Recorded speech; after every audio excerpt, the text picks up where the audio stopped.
নমস্কার বন্ধুরা, আপনারা দেখছেন voice of Bankura, presented by S sir physics, Bankura সেরা ফিজিক্স কোচিং সেন্টার। ঘরের মাঠে শ্রীলঙ্কাকে হোয়াইট ওয়াশ করে সিরিজ শেষ করল ভারতীয় মহিলা ক্রিকেট দল।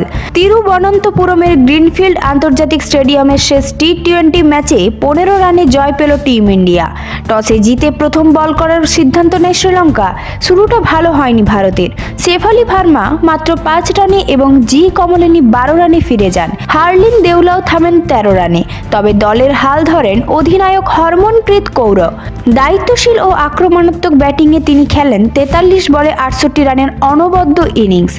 অরুন্ধতী রেড্ডির 27 এবং আমানজোত কৌরের 21 রানের অবদানে নির্ধারিত 20 ওভারে 7টি উইকেট হারিয়ে ভারতের সংগ্রহ দাঁড়ায় 175।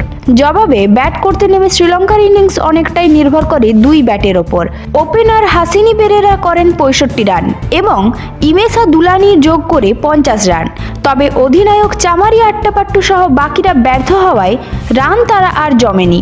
নির্ধারিত ওভারে 7টি উইকেটে 160 রানেই থামে শ্রীলঙ্কা। ফলে 15 রানের জয় ছিনিয়ে নেয় ভারত। ম্যাচের সেরা নির্বাচিত হন অধিনায়ক হরমনপ্রীত কৌর। আর গোটা সিরিজের দুরন্ত পারফরম্যান্সের জন্য সিরিজ সেরা পুরস্কার পান শেফালি ভার্মা। এই জয়ের সঙ্গে ঘরের মাঠে শ্রীলঙ্কাকে সম্পূর্ণ হোয়াইট ওয়াশ করেই সিরিজ শেষ করল হরমনপ্রীত কৌরের ভারত। এই ধরনের গুরুত্বপূর্ণ খবর সবার আগে পেতে আমাদের চ্যানেলটি সাবস্ক্রাইব করুন আর ভিডিওটি শেয়ার করতে ভুলবেন না। আপনার মতামত কমেন্টে জানান আর লাইক শেয়ার করে ভয়েস অফ বাঁকুড়ার পাশে থাকুন।